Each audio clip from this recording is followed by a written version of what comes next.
Assalamualaikum. Salam Surabaya dari Arek Gresik. Nah, guys, sini aku mau ngejelasin tentang suhu. Nah, bentar kita atur dulu. Oke. Suhu.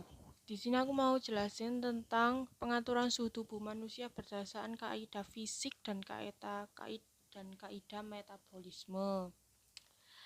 Pengaturan suhu tubuh manusia berdasarkan kaidah fisik adalah dikenali sebagai kaidah fisik karena pengaturan lebih banyak kepada penggunaan otot-otot tubuh secara fisik.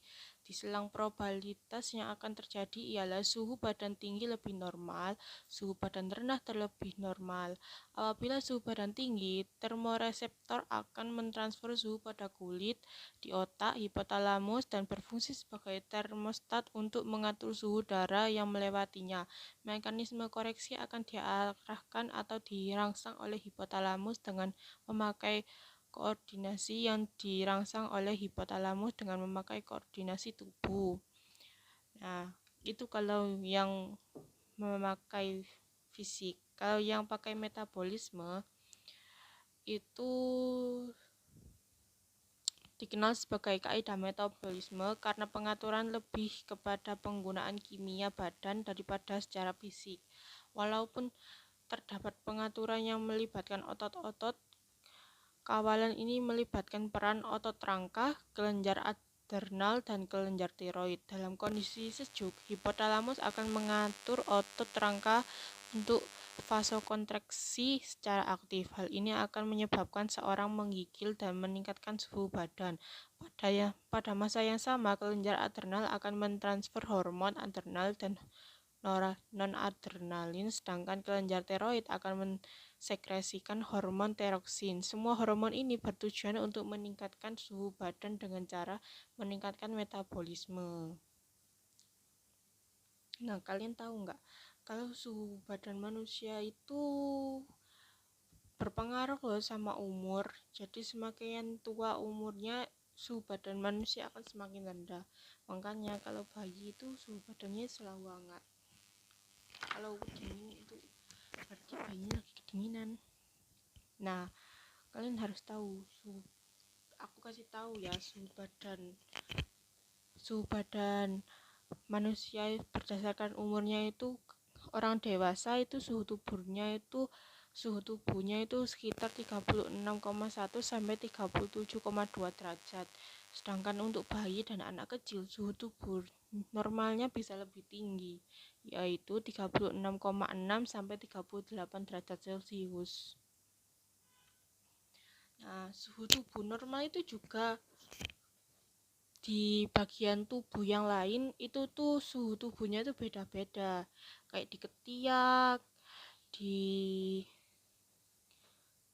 ini di mana-mana pokoknya nggak di ketiak tok gitu loh guys. Nah, kasih tahu suhu tubuh berdasarkan tempatnya. Jadi kalau mengukur suhu tubuh di berbagai tempat itu beda-beda, nggak sama gitu loh.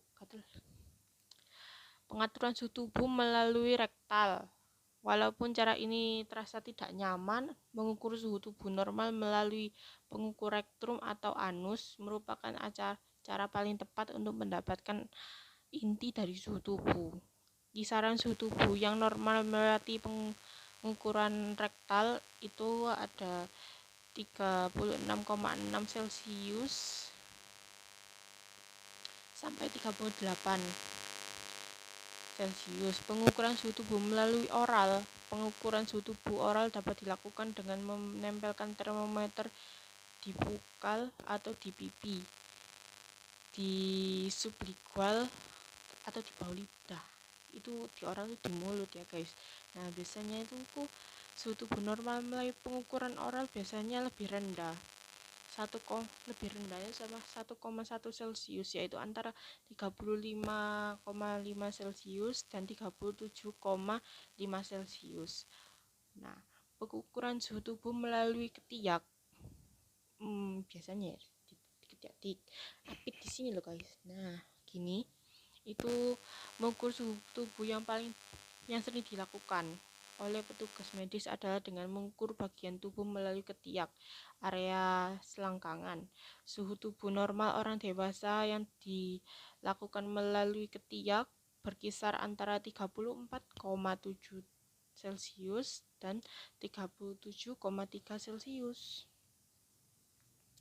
Nah, sekarang kalian udah tahu ya guys. Jadi beda tempat pengukur suhu itu mempengaruhi banget buat hasil dari pengukurannya itu. Jadi kalau mengukur ya di satu tempat aja, jangan di lain-lain tempat karena hasilnya bisa beda loh. Nah, kalian harus tahu ada banyak banget penyakit yang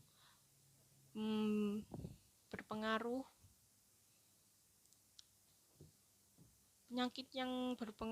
atau yang disebabkan kenaikan suhu tubuh. Tapi aku bakal jelasin nggak semua, tapi ada beberapa yang mau aku jelasin. Di antaranya itu ada heart stroke. Heart stroke adalah penyakit terkait suhu panas yang paling serius. Ada juga kelelahan panas atau heart exhaustion.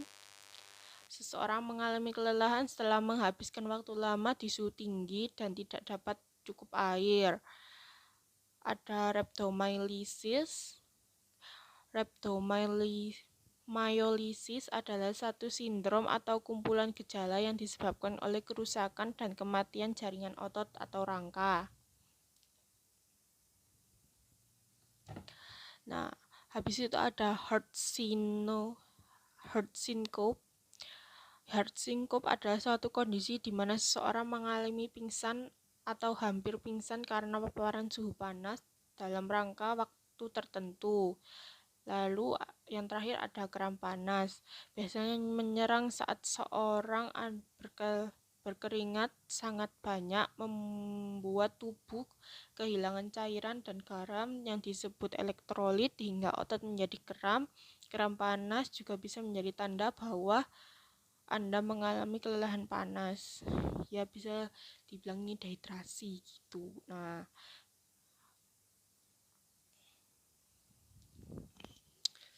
jadi gitu ya guys, kesimpulannya kalian harus jaga kesehatan.